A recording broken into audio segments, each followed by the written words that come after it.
再来关注美国政坛。当地时间15号晚，美国前总统特朗普在其住所海湖庄园发表演讲，正式宣布再次参选美国总统。这是特朗普第3次向入主白宫发起冲击。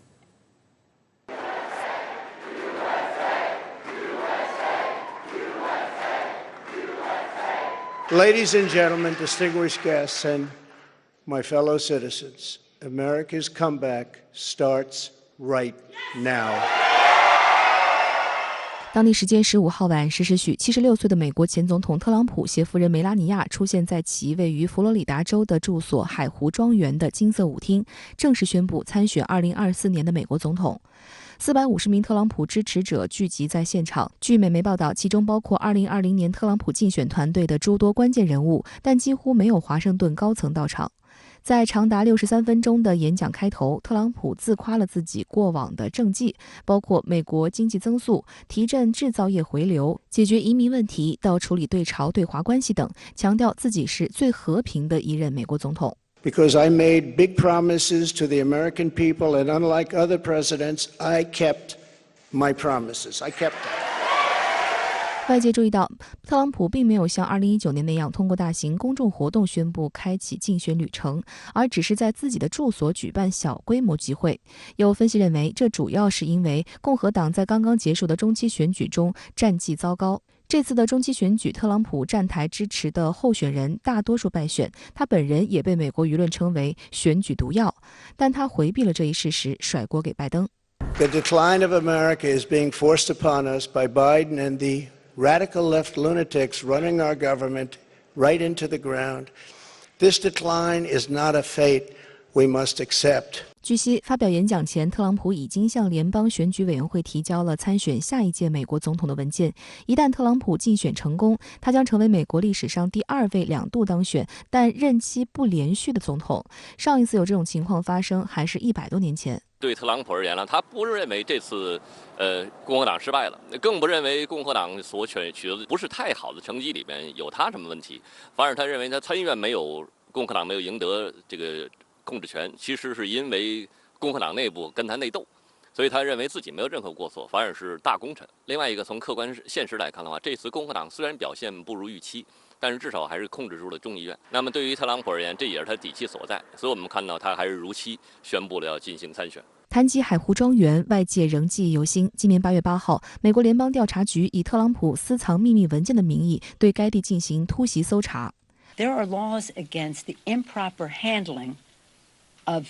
this material. 据美媒报道，当时搜查长达10小时，并从一个上锁的地下储藏室内取走了12箱机密文件。搜查理由是怀疑特朗普在去年初卸任美国总统时，将部分属于政府的机密材料等带至此地。不过，海湖庄园被搜查时，特朗普本人并不在场，而是在纽约接受一项针对特朗普集团涉嫌财务欺诈的民事调查取证。特朗普当天随后发表声明谴责称，类似的事从未发生在此前历任总统的身上，这是民主党的政治迫害，是美国的至暗时刻。This came from one place and one building, and that is the White House in Washington, D.C. They want to attack a guy who they view as his greatest threat, is Biden's greatest threat. 搜查的第2天，美国司法部长加兰公开回应调查情况。他透露 ，FBI 的搜查令是由联邦法院授权的，也是由他本人亲自批准的。此外，特朗普的律师当时就在现场 ，FBI 探员当时向其提供了搜查令以及搜查财物的收据副本，符合司法部的政策和程序。The department does not take such a decision lightly. 但此事引发的冲击持续蔓延，并进一步加剧了美国社会的撕裂。当时，大批特朗普支持者在海湖庄园附近聚集，冒雨上街摇旗呐喊 I support Trump. I against the FBI. They do not have the government overuse their right. 根据美国国会山报此前报道，目前特朗普正面临3项重要司法调查。另有分析认为，特朗普此次宣布参选，正是为了洗脱这缠身的麻烦，让对手的指控变为对自己的政治迫害。事实上，特朗普此次参选也有他的政治算计，应该说很精明的政治算计。也就是他一旦参选之后，那么他会给自己相当于罩上一层这个防护罩，也就是未来民主党或者是不管哪个部门发起的对他的这种调查也好，都会被特朗普贴上政治迫害的标签，也会对特朗普的这些支持者形成这种动员这种效应。那么这样反而会让相关的调查束手束脚，这点其实对于特朗普而言可以说是稳赚不赔的。外界注意到，就在特朗普宣布再次参选当天，特朗普党内最大的竞争对手，刚刚在佛罗里达州连选连任的共和党籍州长德桑蒂斯出席了共和党州长协会会议，期间他并未强力回应特朗普的攻击。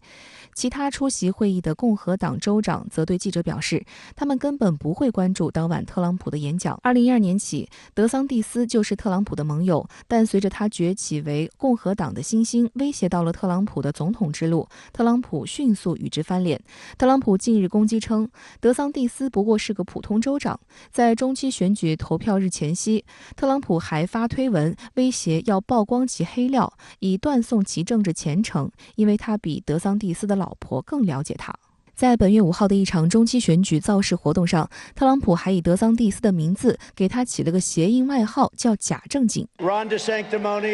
德桑蒂斯也不甘示弱，表示只以成绩说话。I would just tell people to go check out the scoreboard from last Tuesday night. The fact of the matter is， 但特朗普的搭档前副总统彭斯也想竞选下届总统。彭斯15号对福克斯新闻频道表示，相信2024年会有比特朗普更好的选择。I think different times call for different leadership, and they want to see leadership that brings our country together while still fighting for all the things that have always made this country strong and prosperous。 复旦大学美国研究中心副主任信强对深圳卫视指出，虽然德桑蒂斯等人的出现代表了共和党内的第三条道路，但共和党内群雄并起的局面已经注定，这对特朗普一定程度上是有利的。就是美国现在政党的恶斗、政治的极化，其实是为特朗普这样的这个候选人啊，是可以说是提供了这种助力，或者说是这种相当大的支持的。未来也将会对下一步的就总统大选